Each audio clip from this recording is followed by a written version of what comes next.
এ বেটা, তুই ওঠো না কা? এখন বাজে সকাল 10:30, এখন এই পোলায় ঘুমায়, কেমনটা লাগে? আজ কি বার তোর মনে আছে? আজ কয় তারিখ, হ্যাঁ তোর মনে আছে? আজকে 14ই ফেব্রুয়ারি, ভালোবাসা দিবস। তুই আজকে ঘুমাবি কে? তুই আজকে মাইয়া লইয়া যাইয়া পার্কে ডেট করবি? কত পোলাপান দেখলাম মাথায় ফুল দিয়া মাইয়ার ঘুরতে আছে। আর মাইয়ের মাথায় এতটা ফুল তোর দেওয়া লাগবে? তুই কবে দিবি হে ফুল? আমার মানিজ্যতে তো 12টাও রাখলি না তুই। এই যে 2025 সাল আইয়া পড়লো, এখন তো হিসাব কিতাব করা লাগবে, ঘরে বউ লাগবে। এই বউ আনতে তো হলে তোর প্রেম করা লাগবে নাকি? না প্রেম ছাড়া একজন তোমার দিয়ে যাইবে কেউ? 2025 সালে প্রেম ছাড়া বিয়ে হয়? উঠোস টাকা।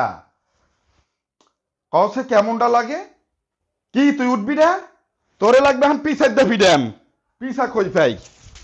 এই হলো পিছাই দে, তোর আন পিডান লাগবে। আজগো কত পোলাপানে কত ধরনের নেশা করবে, কত ধরনের আনন্দ করবে, মাইয়ে লই যাইবে রুমে, কত ধরনের কত কি করবে। আর তুমি এখন ঘুমাইতে আসো? তোমার মতো পোলা দিয়ে আমি জীবনে করবো নাকি? তুমি তাড়াতাড়ি ওঠো, উঠে একটা মাইয়ে লইয়া ডেট করতে যাও। তারপরে রাত্রিরে নেশা নেশা করলে, তারপরে কালকে সকালবেলা আবার বাসায় হেরাকে দিলি, তোমার আমি বাসায় দেই না কইয়ে দিলাম। পোলাপান মানুষটা হইলে করে কি?